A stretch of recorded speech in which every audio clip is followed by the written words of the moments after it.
On dirait trop, je fais un interview là. Aujourd'hui, je reviens dans un environnement un petit peu différent par rapport à d'habitude. Je me suis dit que ça pouvait être sympa de faire une vidéo avec l'Anismo derrière. Du coup, aujourd'hui, je suis du côté de Berck. Du coup, je suis partie avec l'Anismo et je suis dans un logement magnifique. L'Anismo est garé clairement juste en face de mon salon. Je pouvais pas tomber mieux, je pense.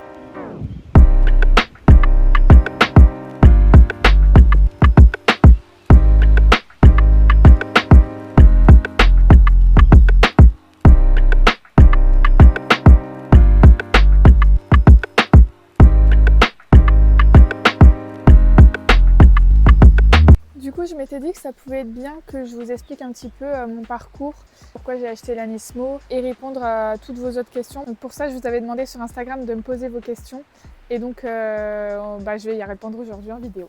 Alors, première question que j'ai eue, combien tu payes d'assurance par an ou par mois et avec option? Alors ça, j'avoue que c'est une question que j'ai souvent et que je me suis moi-même posée avant d'acheter l'Anismo. Le truc, c'est qu'il y a vraiment énormément de facteurs qui font que ça peut varier. Donc déjà, il y a le nombre d'années de permis.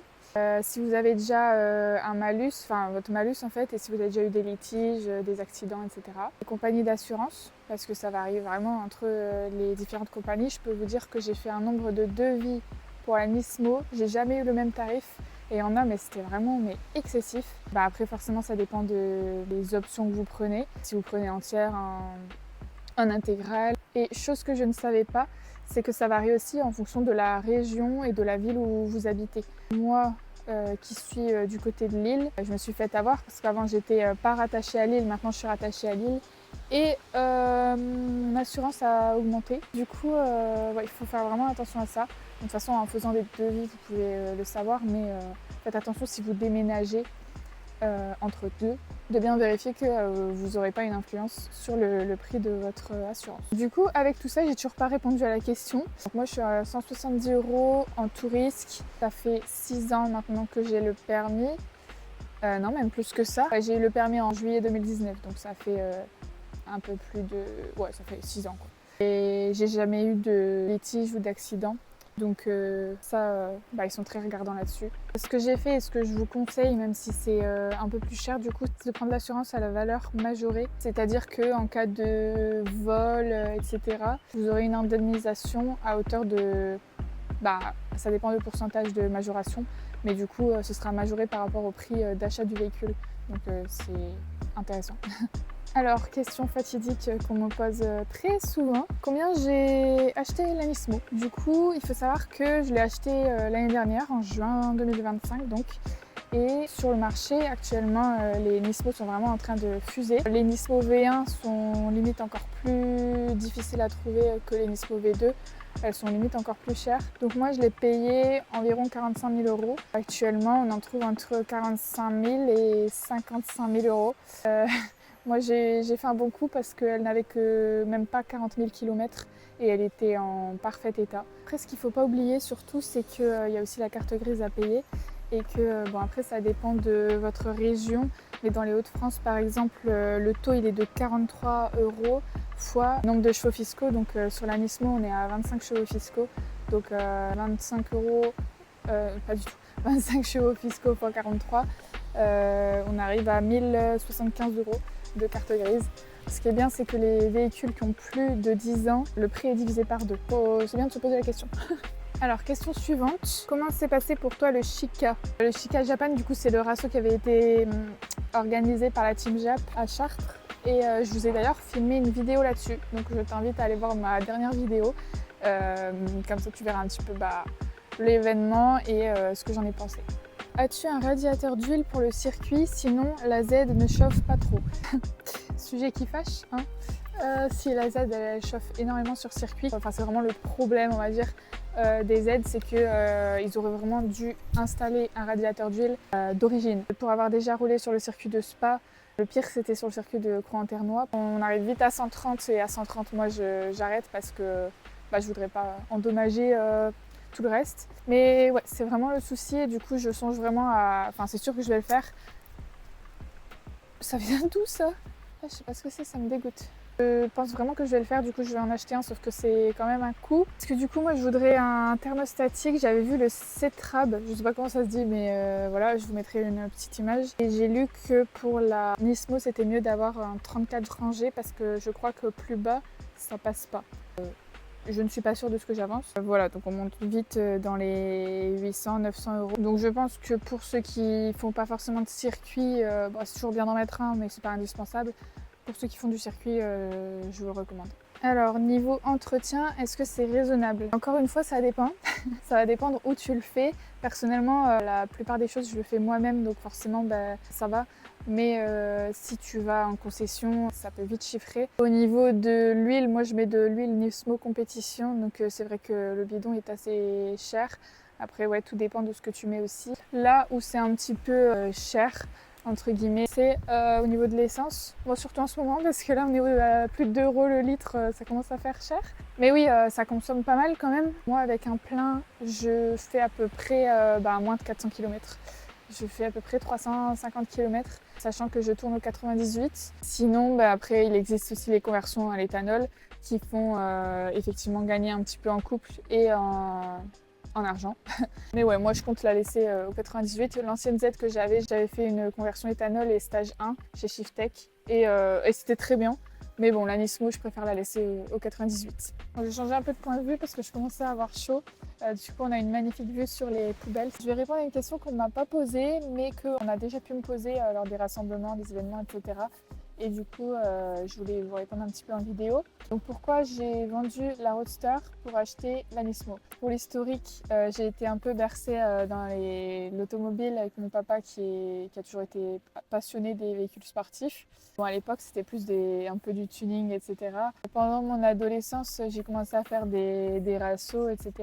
Puis je me suis vite dirigée vers les événements de voitures japonaises, en commençant par le Next Level. Et évidemment, je suis fan des films Fast and Furious, donc évidemment que ça a joué. Je suis également fan de drift. J'ai eu un anniversaire où on m'a offert un stage de pilotage de drift au circuit de Dreux.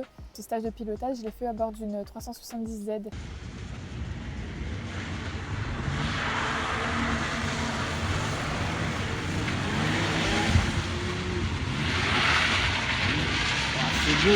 Et j'ai frappé du garde. Et vas-y, braque un peu à gauche encore, vas-y t'accélères encore, et tu redresses tes roues. Gère accès, frein, volant, contrôle vite, et t'accélères. Pause. Et tu redresses. Très bien. Un braquage, t'attends, et t'accélères. Regarde là-bas. Et gaz, maintenant, encore, redresse, pause. C'est pas mal. On y vient, c'est très très bien. Donc j'ai vraiment adoré, je suis sortie de cette voiture et j'ai dit un jour j'aurai cette voiture. Ce qui fait que quelques mois plus tard, j'ai eu l'occasion d'acheter une Z. Alors je voulais la couper manuelle. Malheureusement, j'avais pas les finances. Du coup, je suis tombée sur quand même une bonne occasion d'une 370Z Roadster en boîte automatique. Donc en vrai, pour commencer, c'était ma toute première sportive. J'appelle ça une sportive, il y en a qui diront que c'est pas une sportive. On s'en fout. Il faut savoir que c'est une propulsion. Bon, moi, j'avais jamais eu de véhicule sportif en traction, donc pas eu de gros changements, on va dire. Mais il faut faire attention quand même. Quand on passe à une propulsion, ça réagit pas du tout de la même manière qu'une traction, forcément. Donc on peut se faire des frayeurs facilement.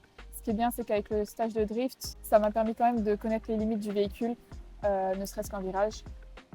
Tout ça pour dire qu'avec ma Roadster, j'y ai vite pris goût, hein, c'était trop bien. Mais je savais qu'un jour, j'aurais quand même une boîte manuelle. Pour les sensations de conduite, etc., c'est quand même quelque chose. Bien qu'il y avait des palettes au volant qui étaient franchement pas mal. J'ai quand même roulé sur piste à Spa et à Crans-Monthermé aussi. Et en fait, je me suis éclatée. Je rectifie un point, c'est que sur Spa, j'avais fait seulement la parade. Parce qu'en fait, sur Spa, justement, ils n'acceptent pas les véhicules sans arceau. Et la Roadster, il n'y en avait pas. Et c'est justement ça qui m'a donné envie de changer.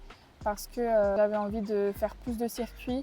Et rien que Spa-Francorchamps, qui est mon circuit préféré. Enfin, je veux dire, j'en ai pas fait 150, mais j'adore ce circuit. Et je voulais absolument pouvoir rouler dessus pleinement. Donc pour ça, il fallait forcément un arceau. Et du coup, je me suis dit qu'il fallait que j'achète une coupée.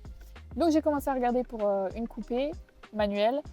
Et là, je me suis dit, quitte à changer, est-ce qu'on réaliserait pas mon rêve? Parce que mon rêve était la 370Z, mais alors la Nismo, c'est... Donc j'ai commencé à regarder les Nismo et je me suis dit, bon, si je le fais pas, je le ferai jamais. Donc voilà, je suis trop fière. Et là, depuis que je l'ai, du coup ça fait bientôt 1 an, j'ai déjà roulé sur Spa.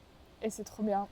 J'ai roulé sur Grand-Ternois derrière moi et c'était cool aussi. Bon, c'est un plus petit circuit, mais c'est pareil, je vous ai tourné une vidéo là-bas, donc vous pouvez regarder sur ma chaîne. Entre la Roadster et la Nismo, en vrai, il n'y a rien à voir. Alors oui, c'est une Z, c'est tout. Dans une Z normale, à la Nismo, le châssis est beaucoup plus travaillé. Il y a une meilleure tenue de route, il y a des meilleurs freins d'origine. Tout est optimisé en fait. Niveau moteur, c'est pareil. Niveau esthétique, voilà, je pense que j'ai pas besoin de m'étaler là-dessus. Donc en fait, niveau sensation de conduite, ça n'a rien à voir. C'est 2 véhicules différents. Pour moi, la Nismo, elle a vraiment été travaillée pour faire de la piste. C'est un véhicule qui a tout. On peut faire du grip, du drift, un véhicule complet. Pour moi, c'est un véhicule complet. Et du coup, au niveau des modifs que je voudrais lui apporter, donc déjà effectivement le radiateur d'huile c'est vraiment la modif numéro 1. J'aimerais aussi changer mes freins parce que j'ai un disque voilé depuis que j'ai roulé sur Grand-Ternois. Sur la Roadster j'avais mis les disques baissés et plaquettes Blue Stuff qui étaient très bien. Je ne sais pas si je vais reprendre ça ou si vous avez des conseils. Niveau esthétique, j'aimerais énormément lui mettre un aileron de la Nismo V1. Donc j'ai réfléchi, mais c'est pareil, c'est un coup, donc ce ne sera pas pour tout de suite. Et voilà, on va dire que c'est les gros changements que j'aimerais faire pour le moment. Après, ça viendra avec le temps. Si vous avez d'autres questions, n'hésitez pas à me les poser en commentaire. Et n'hésitez pas à liker, à vous abonner, ça me ferait super plaisir.